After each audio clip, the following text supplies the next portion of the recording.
Hello and welcome to TVS Correspondent, the show where we take a look at what's happening in the US and around the world. I am Radzi Ahmad, and with me is our correspondent for the United States of America, who is now in Washington, D.C., Alfian Zaini. Alfian, it's good to see you again, as it's been a while since we were last on. How are you doing? I'm doing good. Hope you're doing well too, Radzi. Not doing too shabby myself. All right, without further ado, let's get into the first topic. Hurricane Ida made landfall on the southeastern coast of the United States last week on Sunday, August 29th. It is a Category 4 hurricane, the second highest storm classification, and it brought winds of 240 kilometers per hour, lashing rain, downing trees, and causing havoc and devastation in the region. Severe wind and large-scale flood damage has been reported to property and infrastructure in much of the southeast state of Louisiana and regions along its northeastward trajectory. Alfian, could you give us an overview of what happened since Hurricane Ida made landfall and the impact that it had along its path? Right, Radzi. Hurricane Ida made landfall near Port Fortune, 97 kilometers south of New Orleans on August 29th, which I want to point out is the 16th anniversary of Hurricane Katrina, and this brings back memories of a disaster that killed more than 1,800 people back in 2005 and devastated New Orleans. Ida's landfall on Sunday left a wake of destruction and suffering. Nearly all of New Orleans lost electricity due to major damage to transmission lines, while about 1 million people throughout the state were left without power. Many homes were damaged or destroyed, trees were uprooted, cars overturned, and power lines brought down, and debris flying and floating everywhere. Widespread heavy infrastructural damage occurred throughout the southeastern portion of the state, as well as extremely heavy flooding in coastal areas, prompting rescue operations as the weakening storm moved northward. In addition, Ida has caused widespread damage across the mid-Atlantic and northeast United States.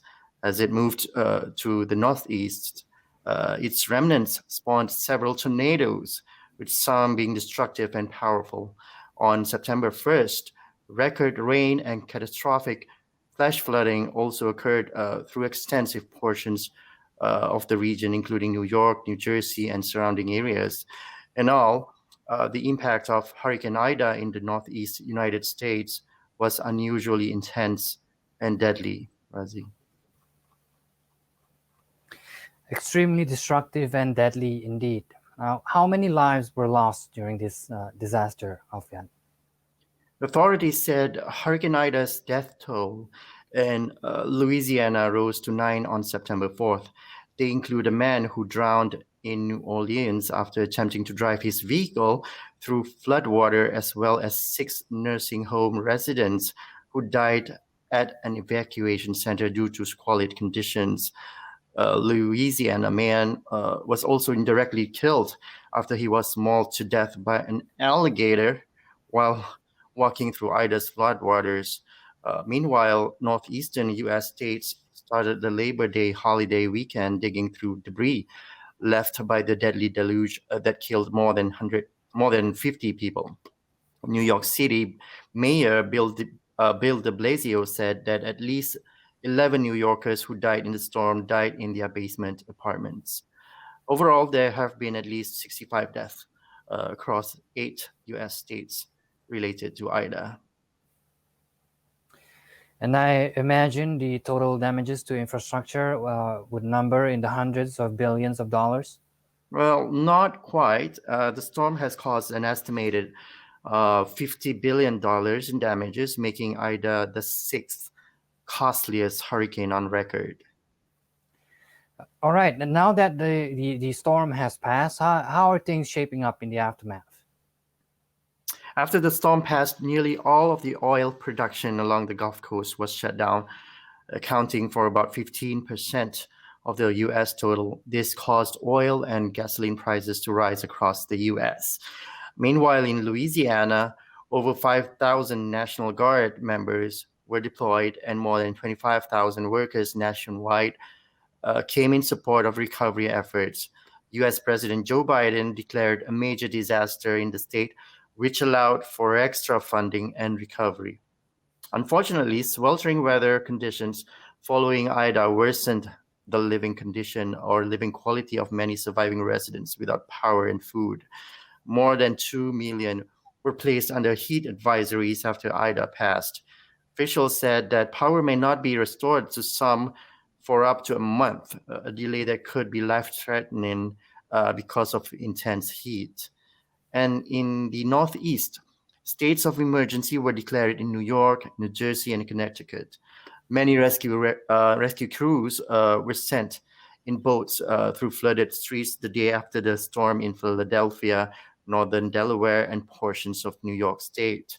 Thousands of rescues had happened in Pennsylvania, and first responders helped bring communities to safety from halted subway trains the night of the flooding in New York City. Radzi. We'll pray for the speedy recovery of all those affected by Ida. Alfian, it seems to me that these storms are getting more frequent and more destructive. Could climate change be a contributing factor to this? Well, looking at the aftermath of Hurricane Ida illustrates how climate change is making hurricanes more devastating. While studies continue to assess the climate change contribution to hurricane intensity, there is little doubt that the increased frequency and intensity of hurricanes impacting the Gulf Coast of the US is being influenced by global warming. Well, that means that every country will need to undergo climate adaptation in order to prepare for natural disasters that could intensify in proportion to rising global temperatures. Large-scale mitigation of greenhouse gas emissions will also be needed to curb climate change and all the ramifications that come with it. We'll be right back with some updates on COVID-19 in the US right after this short commercial break. Stay tuned to TVS Correspondent.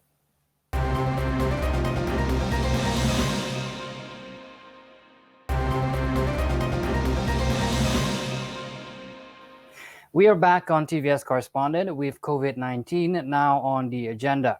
A coronavirus variant known as Mu or B1621 was designated by the World Health Organization as a variant of interest earlier this week and will be monitored by the global health body as cases continue to emerge across parts of the world.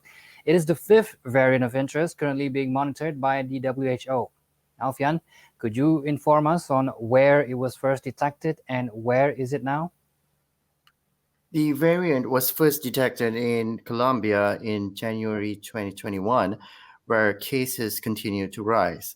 The WHO said that it has been since identified in more than 39 countries, among them the United States, South Korea, Japan, Ecuador, Canada, and parts of Europe.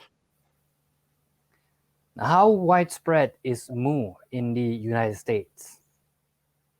According to the Global Initiative on Sharing All Influenza Data, about 2,000 Mu cases have been identified in the United States so far. However, Chief Medical Advisor Anthony Fauci said Mu is not an immediate threat right now within the United States. He said that while the government was keeping a very close eye on it, the variant was not at all even close to being dominant, as the Delta variant remains the cause of over 99% of cases in the country. All right, but now the big questions are, should we be worried? Is Mu more dangerous and will the vaccine work against it? It's unclear how much protection the vaccines offer against this variant. The WHO said the Mu variant has a constellation of mutations that indicate potential properties of immune escape, raising concerns that it may be more resistant to coronavirus vaccines than other variants, but this needs to be confirmed by further studies. Meanwhile, Fauci said that while lab data had shown that the Mu variant can evade certain antibodies, there is currently a lack of clinical data and other research involving people that shows this. I'd also like to add that Mu is the fifth variant of interest being monitored by the WHO. It has not yet been moved up to the WHO's list of variants of concern, which concurrently includes the Delta variant ravaging the United States, along with the Alpha, Beta, and Gamma variants that are deemed more transmissible or virulent by the public health body. Yes, indeed, more studies are needed to understand the characteristics of the Mu variant and to monitor how it may interact in particular with the more common Delta variant. As of now, vaccination and adhering to standard operating procedures, social distancing, wearing your mask, washing your hands, are still our best bets to fight the coronavirus and all its variants. Well, that's all the time we have for this episode of TVS Correspondent. Alfian, as always, thank you for your time. Thank you, Radzi, and take care, everyone. Thank you for watching, and see you guys next week. I am Radzi Ahmad with Alfian Zaini for TVS Correspondent. Stay safe and bye-bye.